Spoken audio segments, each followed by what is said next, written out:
Tak kenal lelah, Bupati Aceh Utara Ismail Ajalil yang akrab disapa Ayahwa menembus kawasan pedalaman yang terisolir akibat banjir yang melanda wilayahnya Tribuners. Selasa 2 Desember 2025 kemarin tampak Bupati Ayahwa menggunakan sampan untuk memantau langsung daerah yang masih terisolir akibat banjir besar yang telah melanda selama 11 hari. Dan hingga hari ke-11 pasca bencana, 9 kecamatan di Utara masih terendam banjir. Bupati Ayahwa bersama sejumlah kepala SKPK Aceh Utara bergerak memasuki wilayah terdampak termasuk desa Gepang, Payong, Menyepet, serta beberapa desa di Kecamatan Langkahan yang hingga kini belum bisa diakses melalui jalur darat. Dia mengatakan cukup parah kerusakannya, lebih dari 50% rumah warga yang dikunjunginya rusak parah. Dan selain rumah warga, banjir juga merusak berbagai infrastruktur penting dan jalan juga jembatan mengalami kerusakan signifikan, sementara sejumlah bangunan sekolah tidak bisa difungsikan karena dan rusak berat. Kondisi ini menyulitkan distribusi bantuan dan mobilitas petugas tentunya yang harus menggunakan perahu kecil untuk menjangkau desa-desa terpencil. Nah, Ayahwa sendiri menambahkan masih ada warga yang bertahan di tempat pengungsian karena belum memungkinkan kembali ke rumah masing-masing.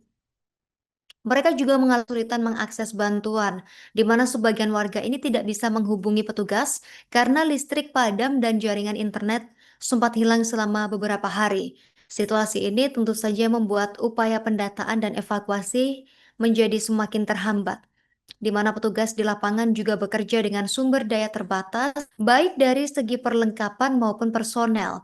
Di tengah keterbatasan, sebagian besar personel gabungan juga masih dikerahkan untuk mencari jenazah juga korban hilang yang jumlahnya hingga kini dilaporkan mencapai 90 orang, di mana proses pencarian mengalami kendala akibat arus air yang cukup deras dan kedalaman banjir serta sulitnya akses menuju lokasi-lokasi terisolir.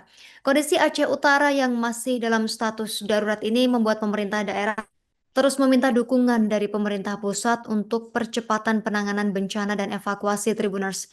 Dia mengatakan sudah malam, saatnya besok akan lanjut ke Bukit Linteng dan Lebok Pusaka. Ya, Tribuners, Bupati Utara Ismail Ajalil ini juga menyampaikan tingkat kerusakan yang terjadi di wilayahnya imbas banjir dan longsor saat ini lebih parah dari bencana tsunami yang menimpa Aceh di tahun 2004 silam. Hal ini disampaikan Ismail melalui surat resmi pemerintah Kabupaten Aceh Utara atas kemampuan untuk menangani bencana banjir longsor yang dikirimkan atau yang ditujukan kepada Presiden Prabowo Subianto. Ismail mengatakan banjir dan longsor memporak-porandakan 27 kecamatan dan 852 desa. Surat terbuka diteken oleh Ismail Ajalil pada kemarin 2 Desember. Sementara itu juru bicara Pemkab Aceh Utara Muntasir Ramli membenarkan adanya surat tersebut. Dikatakannya keputusan ini dikeluarkan oleh Bupati setelah melihat secara langsung dampak kerusakan yang terjadi. Kemudian dikatakannya data sementara dari Posko Tanggap Darurat Bencana Aceh update per Selasa 2 Desember kemarin pukul 7:37 115.927 warga mengungsi, kemudian 112 jiwa meninggal dunia dan 118 orang dinyatakan hilang Tribuners. Kerusakan fasilitas umum yakni 102 unit kantor, tempat ibadah, 120 unit sekolah, 7 jembatan dan 20.823 rumah warga Aceh Utara mengalami kerusakan. Sementara itu, pimpinan pesantren Qoril Hafiz atau Koha Ukhwatul Quran Loksemoy, Tengku Jamaluddin, menyampaikan harapan besar agar tangisan Bupati Aceh Utara Ismail Ajalil atau Ayahwa yang pecah memaparkan kondisi darurat banjir dan longsor beberapa hari lalu benar-benar dengar oleh Presiden Republik Indonesia Prabowo Subianto. Menurut Tengku Jamal, jeritan emosional seorang kepala daerah di tengah bencana besar adalah sinyal kuat bahwa Aceh Utara membutuhkan intervensi cepat dari pemerintah pusat untuk menyelamatkan ribuan warganya.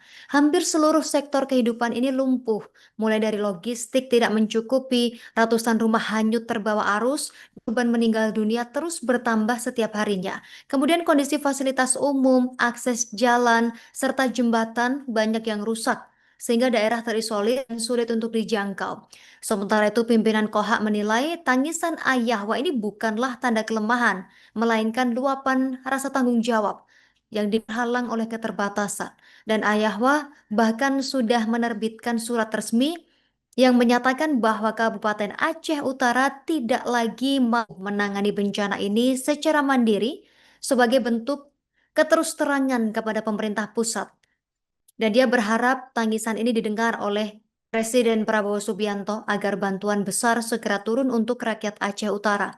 Dia juga mengajak seluruh masyarakat Aceh untuk tidak saling menyalahkan atau menghina satu sama lain di tengah ujian yang berat ini. Dan menurutnya, musibah ini merupakan cobaan besar yang harus dihadapi bersama dengan memperkuat solidaritas dan tidak mengempati satu sama lain. Dia juga kemudian mengapresiasi langkah Gubernur Aceh yang turun langsung ke lapangan untuk menemui warga terisolasi dan menyalurkan bantuan. Pimpinan Koha ini turut mengingatkan masyarakat agar tetap memperbanyak doa dan menjaga ibadah, termasuk tidak menekan ibadahnya yang wajib, yakni salat, meski dalam kondisi sulit. Karena baginya, kedekatan spiritual adalah kekuatan yang dibutuhkan untuk menghadapi situasi berat seperti ini. Download Tribun X sekarang, menghadirkan lokal menjadi Indonesia.